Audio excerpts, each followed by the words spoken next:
আহা মা, এমন করছো কেন? আমাদের বাসায় তো একটা কাজের মেয়েও দরকার। আর আজকাল তো বিশ্বস্ত কাজের মেয়ে খুঁজেই পাওয়া যায় না। তার থেকে ভালো তুমি ওকে আমাদের বাসায় কাজের মেয়ে হিসেবে রেখে দাও। হ্যাঁ, আমার মনে হয় জুই একদম ঠিক কথা বলেছে। আমার আপনাকে পাশে কাজের মেয়ে হিসেবে থাকতে কোনো আপত্তি নাই। আমি একটা এতিম মেয়ে, আমার একটু আশ্রয় দেন। আমার যখন একটা কাজের ব্যবস্থা হয়ে যাবে আমি ঠিক চলে যাব।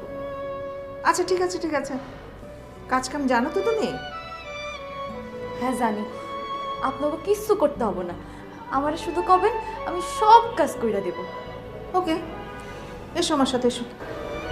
হ্যাঁ শোনো, আমি কিন্তু কোনো রকম বেতন টেতন দিতে পারবো না। আমার বাসায় থাকবে, খাবে, প্রয়োজনে আমি একটু জামা কাপড় বানিয়ে দেবো, এর বেশি কিন্তু না। চলবে তো? জি আন্টি, চলবে, কোনো সমস্যা নেই।